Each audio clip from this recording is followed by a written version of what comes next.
여러분 안녕하십니까. 파워인터넷 김단입니다. 제가 아주 오늘 이 책을 하나 가지고 있습니다. 나는 이렇게 세 딸을 하버드에 보냈다. 이게 책 제목으로서는 뭐 있을 수 있는 얘기겠죠. 현실적으로 이게 가능한 얘기일까?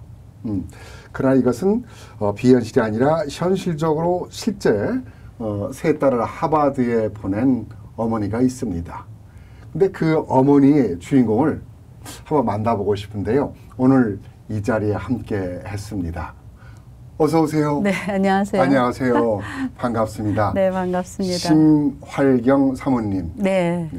이름이 아주 독특하다고 생각이 되는데요. 네, 어렸을 때부터 많이 그러셨죠. 사람들한테 그런 얘기 들었어요. 네.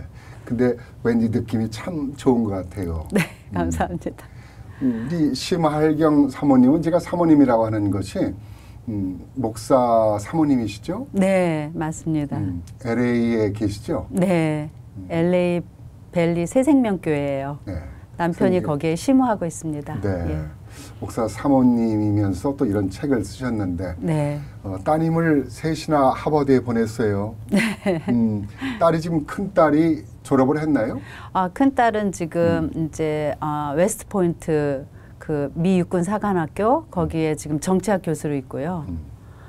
지금 열심히 아이들 가르치고 있습니다. 몇 년생인데 벌써? 91년생이죠. 91년생인데 웨스트 포인트 육군 사관학교의 정치학 교수다. 네. 참 자랑스럽네요. 네, 감사합니다. 또 두 번째는? 둘째는 지금 올해 이제 하버드 나오고 졸업한 후에 하버드 법대 예. 이제 올해 졸업을 했어요. 네. 그리고 이제 요번 8월이면 그 샌디에고에 있는 법원에 가서 일을 하게 됩니다. 그래요. 머지않아 뭐 판사나 또 꿈이죠. 뭐 되겠네요. 네, 감사합니다. 그리고 셋째는? 셋째는 요번에 이제 하버드 대학교를 졸업했어요. 네. 생물학하고 환경학을 전공했고요. 이제 올 가을이 되면 파리에 있는 대학에 가서 대학원 공부를 할 예정이에요. 이제 네. 생물학을 더 공부하고 싶어해요.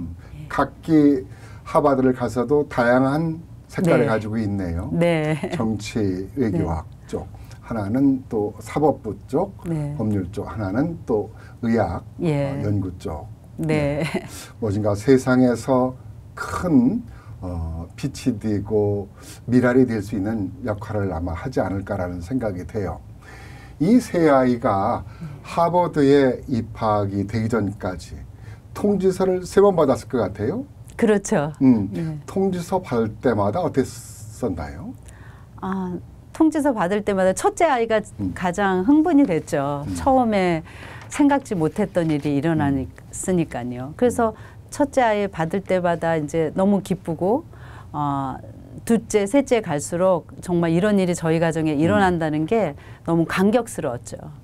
그리고 또 이제 그러다 보니까 사람들이 굉장히 질문을 많이 했어요. 짓궂은 질문들이시죠? 엄마 닮았냐, 아빠 닮았냐? 네, 그런 네네. 질문을 제가 많이 받았어요. 그럼 저희가 대답을 해요. 아무리 생각해도 저희 안 닮은 것 같아서 이제 궁여지책으로 찾은 답이 돌연변이라고. 돌연변이, 예, 그렇게 얘기를 하면 한 명은 어쩌다 돌연변일 수 있는데 둘째도 그럴까 이렇게 생각하지만 셋째까지 가니까.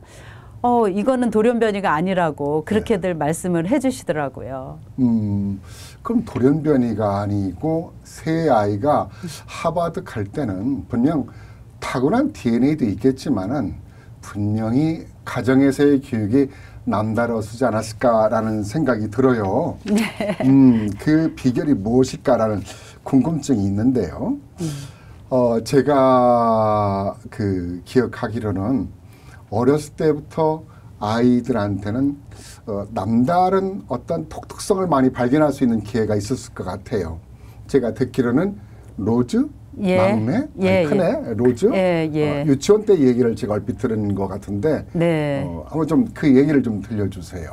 그러니까 미국에 온 지 얼마 안 돼서예요. 한 2-3달 됐는데 이제 킹더가든 학교를 갔죠. 근데 이제 학교에서 공부한 보내주잖아요. 이제 부모님들 여기서 보라고. 잠깐만.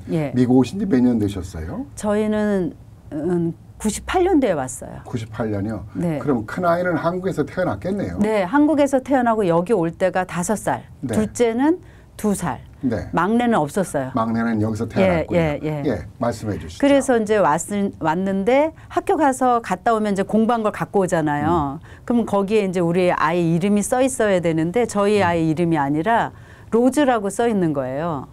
그래서 제가 우리 딸한테 혜민아 이거 네 거 아닌 것 같아. 혜민이. 예, 너 갖다 주고 선생님한테 갖다 주고 네 거 다시 찾아와. 그렇게 얘기했더니 저희 아이가 저를 못 쳐다보고는 눈을 떨구고는 엄마 그거 제 거 맞아요. 제가 영어 이름 하나 졌어요. 그러는 거예요. 그 저는 그 당시에 너무 저 개인으로는 굉장히 충격이었죠. 왜냐하면 아이가 엄마가 져준 이름을 버리고 자기 이름을 자기 스스로 졌잖아요. 5살짜리 아이가. 그러니까 아마 학교에 다 대부분의 백인들 또 대부분의 이제 미국 사람들인데 자기 혼자 네. 검은 머리에 이렇게 있으니까 아하. 영어 이름이라도 하나 자기가 지면 자기가 미국 사람처럼 될 거라는 생각을 한 것 같아요. 그래서 아이의 마음은 이해되지만 한편으로는 기특하지 않아요? 그렇게 생각해야 되는데 저는 그거와 상관없이 제가 충격을 받은 거예요. 왜요? 이렇게 자기 이름을 자기 스스로 짓고 자기가 이 아이의 마음이 자기 원래 이름이 싫어서가 아니라 정말 미국 사람들과 동화되기 위해서 영어 이름을 져야 되겠다는 생각을 했다는 게 제가 그 순간에 저는 충격이었어요.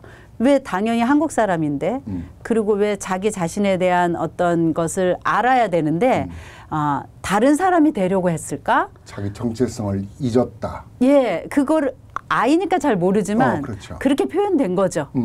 그러니까 그렇다면 반대로 이 아이에게 자기가 누구인지 자기가 어떤 사람인지를 알려줘야 되겠구나라는 생각을 하기 시작했어요. 그 이름을 계기로. 바로 그게 정체성 교육이 시작이 됐군요. 네. 그 계기가. 네, 그러니까 5살짜리가 뭘 알겠어요. 그렇지만 제가 정말 나이가 들 때까지 계속 그 얘기를 해준 거죠. 그러니까 다름과 틀림에 대한. 예, 그렇죠. 그러니까 너는 누구고, 그러니까 미국 사람과 너가 다르게 생겼는데 다른 게 나쁜 게 아니야. 다른 것도 좋은 거고 다른 것도 아름다울 수 있어. 그러니까 다르다라는 거 알려주려니까 자기가 누군지를 알려줘야만이 자기가 누구랑 어떻게 다른지를 알더라고요. 그러니까는 그 아이가 누군지, 너는 누군지, 너는 어디서부터 어디에서 왔고, 너는 앞으로 무엇을 해야 되고, 너는 앞으로 어떤 존재로 살아가야 되는지를 알려주는 그런 정체성 교육을 하게 된 거죠. 자연스럽게. 가장 나다운 것, 즉 예. 가장 너다운 것이 최고가 되는 것이고 네. 그것이 나를 지키고 나의 힘이다라는 것을 우리가 많이 이론적으로는 들었는데 실질적으로 우리 그 엄마는 우리 심활경 사모님께서는 자녀들한테 그런 것을 가르쳤군요. 네. 저도 그런 계기로 인해서 네. 제가 이제 마음을 더 먹고 아이들한테 가르치게 된 거죠.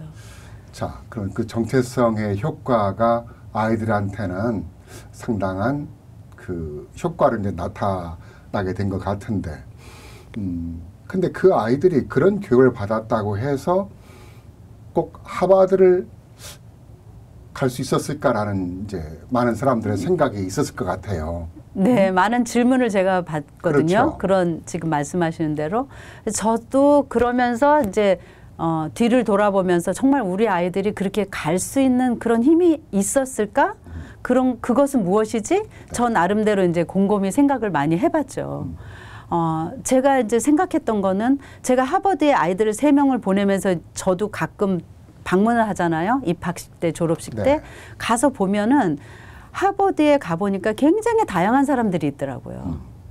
그러니까 예를 들면 뭐 하버드에 갔더니 뭐 공부 잘하는 뭐 예, 수제 잘하는 천재들만 모였다고 생각하지 않았을까요? 저도 그렇게 생각했어요. 네. 근데 가보니까 그렇게 공부 잘하는 수재도 있죠. 뭐 올림픽에 나가서 뭐 상을 받은 사람도 있고 뭐 그런 천재들도 있지만 우리가 알다시피 하버드에서는 노숙자도 와서 하버드에 합격할 수 있잖아요. 아하. 노숙자도 다니죠. 네, 그런 기사가 있었죠. 네. 어느 나라의 왕자님, 공주님도 와요. 그리고 뭐 불법 체류 신분인 분들도 그렇죠. 자녀들이 오게 네. 돼 있고 네. 뽑고 그러다 보니까 제가 느낀 건 뭐냐면 야 진짜 하버드는 되게 다양한 사람들이 있다. 근데 제가 이거를 어렸을 때부터 아이들한테 가르쳐 왔잖아요. 네. 다양한 게 나쁜 게 아니야. 다른 게 나쁜 게 아니야. 다 다른 것도 하나하나 다 아름다움이 있고 그렇게 다양한 것들도 우리가 생각하고 우리가 그걸 받아들이고 그래야 된다는 것을 아이들에게 가르쳐 왔던 것이 그 하버드가 뽑는 인재상에 맞지 않았을까. 가장 노다운. 예. 그러면서 이제 제가 아이들을 이제 마지막에 대학교 보낼 때는 아이들이 이제 대학교에 자기가 누구인지에 대한 질문들을 하게 돼 있어요. 이제 많이들 아시겠지만 에세이 주제들이 많이 나오거든요. 네. 그러니까 꼭 하버드뿐만이 아니라 다른 사립학교도. 근데 그 질문이 뭐 너는 어떻게 태어난 사람이니? 너는 너의 가정은 환경은 뭐니? 이런 여러 가지 구체적인 질문이 있어요. 너의 룸메이트를 만나면 뭐라고 말할 거니? 이런 여러 가지 다양한 주제가 있지만 그 다양한 에세이의 주제는 딱 한 가지예요. 공통적인 주제 뭐니? 넌 누구니? 아하. 넌 누구니라는 질문에 대답할 수 있는 사람. 근데 그건 제가 어렸을 때부터 넌 누구지? 넌 어디서부터 왔지? 넌 어떤 존재지? 넌 어떻게 살아야 되는지를 제가 누누이 아이들하고 얘기하고 알려줬던 얘기잖아요. 그거는 학생들만이 아니라 어른들도 중요할 것 같아요. 그렇죠. 예. 지금 우리 사모님께서 저한테 당신은 누구십니까? 라고 말을 물어본다면은 금방 대답을 하기가 쉽지 않았을 것 같아요. 예. 네. 그것은 자기에 대한 정체성과 이 자신에 대한 또렷한 목표의식이 네. 필요하다는 얘기시죠. 네. 그러니까 그런 목표의식을 갖고 있는 사람, 그렇게 주도적으로 자기의 삶을 꾸려나갈 수 있는 사람을 뽑지 않았나라는 생각을 하게 되고요. 그리고 제가 또 이제 하버드에 가서 곰곰이 다른 아이들도 보고 저희 아이들도 보니까 그 아이들의 공통점이 이렇게 자기만 잘 살아보겠다. 내가 공부해서 내가 좋은 학위를 받아서 내가 돈을 많이 벌어서 나만 이렇게 잘 살겠다라기보다는 이제 다른 사람을 위해서도 생각하고 다른 사람의 삶에 대해서도 내가 이렇게 많은 달란트로 내가 많은 것을 얻었으니까 이것들을 다른 사람을 위해서 쓰겠다.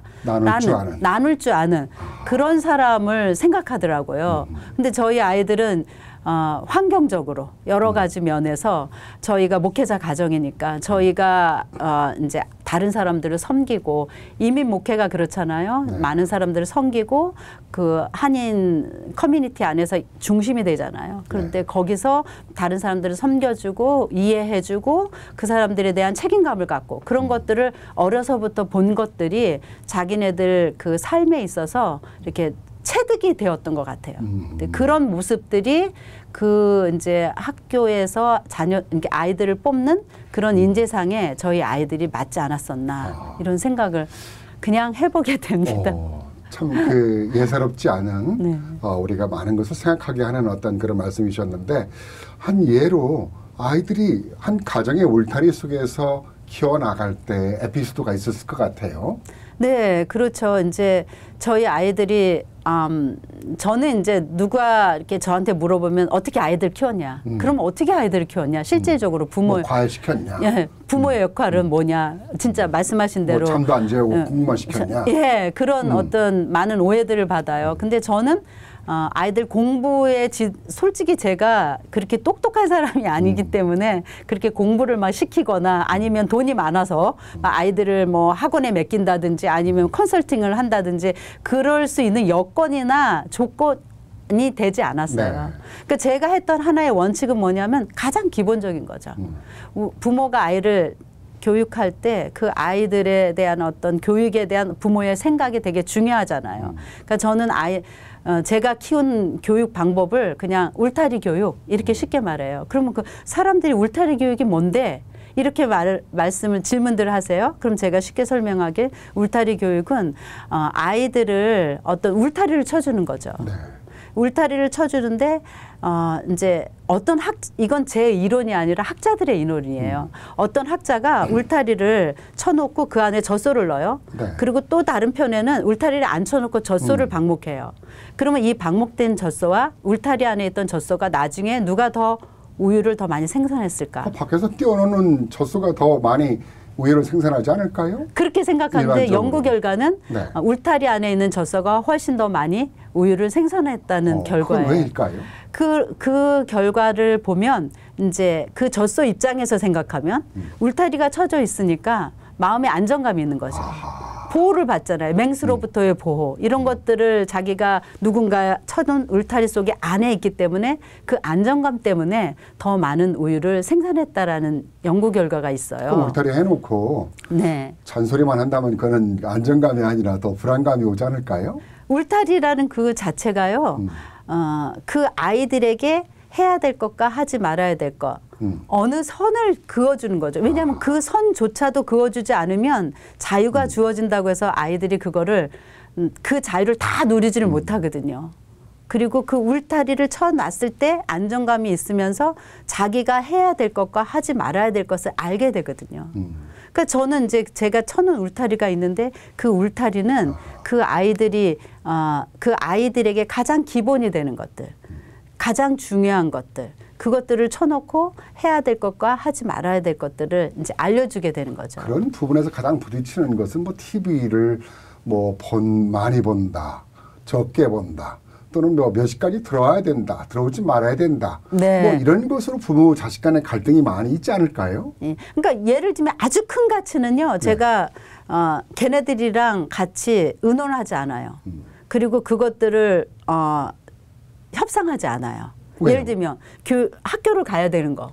당연히 걔네들한테 가야죠. 물어보겠어요? 너 학교 갈래 안 갈래? 이렇게 중요한 거는 애들한테 물어볼 게 없어요. 원칙은 네, 너 교회 갈래 안 갈래? 이런 거 안 물어봐요. 네. 그건 당연히 가는 당연히. 거예요. 그렇지만 이제 예를 들면 제가 가장 중요하게 아이들 어렸을 때 생각했던 건 TV나 스마트폰 이런 문제거든요. 네. 그런 것들은 너 스마트폰 가질래 안 가질래 안 물어봐요. 안 주죠.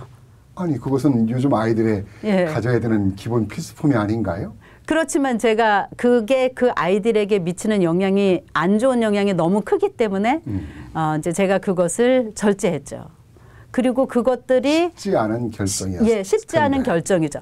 그러니까 몇 가지 쉽지 않은 결정은 의논하지 않아요. 정말 중요하다고 부모님이 중요하다고 생각하는 것들은 의논하지 않아요. 그렇지만 이제 예를 들면 아까 말씀드린 대로 아이들이 가끔씩 저한테 제가 세워놓은 그 룰이죠. 네. 울타리죠. 거기서 이제 반론을 제기할 수도 있고 엄마 이건 이렇게 해요. 얘기할 수도 있잖아요. 그렇죠. 예를 들면 저희 집에서는 슬립오버 하는 게 허락되지 않았거든요. 그러면 이제 와서 물어보죠. 엄마 오늘 친구 생일인데 슬립오버로 우리 그 친구네 집 생일 파티에 가야 되는데 엄마 내가 생각해 보니까 가서 잠만 자지 않으면 되잖아. 네, 예. 그러면 난 12시까지 놀다가만 딱 나만 올게. 다른 친구들은 있지만 나만 올게. 이렇게 얘기하면 걔 말이 논리가 타당해요. 네. 자기가 진짜 잠을 안 자는 거고 그리고 자기가 친구 생일이니까 그 친구랑 좀 더 놀 수 있다라는 걔의 논리가 타당하니까 그럼 제가 그때는 오케이를 해주죠. 그 규칙이 있어도 타당한 논리가 타당하다면은 네, 저를 설득할 수 있다면 그 논리가 그것은 커서도 성장해서도 자기가 살아가는데 큰 도움이 되는 네. 논리가 되네요. 네, 그러니까 이제 저희 집이라는 울타리를 넘어서 이제 사회라는 큰 울타리를 나갈 거 아니에요. 네. 그럼 얘네들은 그런 것들을 훈련받은 아이들이니까 어떤 기존 이제 기본 어떤 권위라든지 그런 네.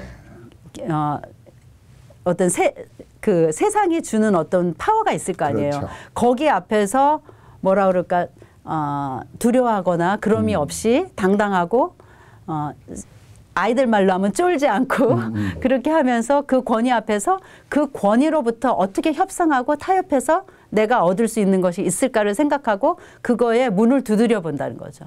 한 가지 또 궁금한 네. 게요. 시간이 많이 아주 재밌는데 예. 세 아이가 다 공부는 다 잘했겠지만 그 특별히 잘하는 애가 더 있었을 거라고요. 네. 그리고 어느 과목을 또 잘하는 게 있을 것이고 네. 좀 처지는 과목이 있었을 네. 거라고요. 이럴 때마다 부모들은 일희일비해가지고 왜 너는 이걸 못했어? 왜 너는 얘만큼 못해? 비교한다든가 이런 부분에 대해서 지적을 하신 적은 없으세요? 저는 아까 설명했던 대로 그 아이의 다른 점. 그러니까 우리가 미국 사람과 다른 점이 있잖아요. 크게는. 그리고 또 한국 사람들 중에서도 또 다른 점들이 있잖아요. 각자. 심지어 자매들끼리도 다르잖아요. 예. 그 다른 것에 대한 인정. 그리고 그 달랐을 때 그 아이가 갖고 태어난 그 재능에 대해서 그대로 인정해주고 자기가 타고난 그 재능을 극대화시키는 거. 그리고 그 아이가 다른 아이들과 비교당하지 아니하면서 그 아이만이 갖고 있는 자기의 재능을 극대화해서 최대한으로 살릴 수 있도록 그렇게 아이들과 지도하고 얘기해주고, 그래서 그 아이가 누구를 생각했을 때 난 누구랑 뭘 못해서 나는 못하는 사람이야 이런 생각이 들지 않도록. 네. 그러니까 그 아이에 중요한 맞춰서. 예. 예.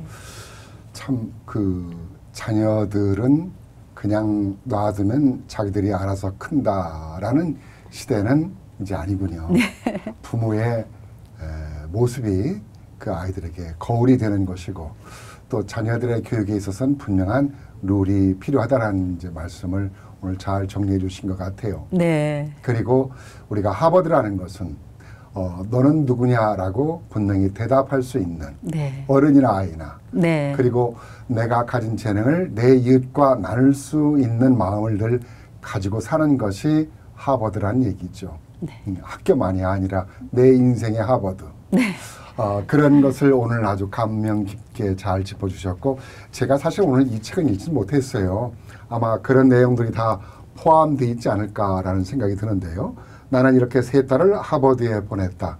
제가 잘 읽겠습니다. 끝으로 부모들이 자식들한테 보여줘야 되는 진정한 모습, 아이들이 그 흔들리지 않는 가치관을 갖게 하기 위해서는 우리 부모가 어떻게 해야 된다. 끝으로 좀 말씀을 정리해 주시면 좋을 것 같은데요. 네. 모든 사람들은, 모든 부모님들은 다 아이를 사랑하는 것 같아요. 네. 다른 타민족 사람들도 보니까. 근데 우리가 아이들을 교육한다는 뜻은 곧 아이들을 사랑한다는 뜻인데, 저는 그 사랑이 때로는 올바른 사랑이 되어야 된다고 생각하거든요. 그러면 내가 한 사랑이 올바랐는지를 알 수 있는 방법이 무엇일까? 그건 뭐냐면 제가 준 사랑으로 상대방이 성장했으면 제가 준 사랑은 올바른 거예요. 그러니까 모든 부모님들이 정말 아이들을 정말 사랑하면서 그 무엇이든지 간에 어떤 룰을 정하든 어떤 원칙을 정하든지 간에 그것이 사랑에서 나와야 되는 거고, 또 그 사랑은 그 아이를 성장시켜야 된다는 거. 그것을 생각하면서 내가 준 사랑으로 저희 아이들이 잘 자라면 좋겠다라는 마음을 가지고 아이들을 위해서 부모님들이 애를 쓰고 그 사랑을 정말 올바른 사랑을 할 수 있도록 애를 쓰셨으면 좋은 결과가 있을 거란 생각이 듭니다. 네. 목사님의 자녀이기 전에 아이들한테는 신앙을 바탕을 갖게 하는 것도 매우 괜찮을 거란 생각이 드네요. 네, 그렇죠. 네. 예. 오늘 말씀 예. 고맙습니다. 네. 네, 바쁘신데 그래서 여기까지 오셔서 이렇게 출연해 주셔서 대단히 고맙습니다. 네. 건강하시고요. 예. 자녀들도 다 건강해 주시기 바랍니다. 네, 고맙습니다. 감사합니다. 네. 오늘 나는 이렇게 세 딸을 하버드에 보냈다. 저자이신 심할경 사모이면서도 또 엄마와 함께 우리 자녀 교육에 대한 사랑에 대한 얘기를 함께 나눴습니다. 아주 감명 깊은 시간이 아니었나 생각합니다. 이 시간 순서를 마치겠습니다. 감사합니다.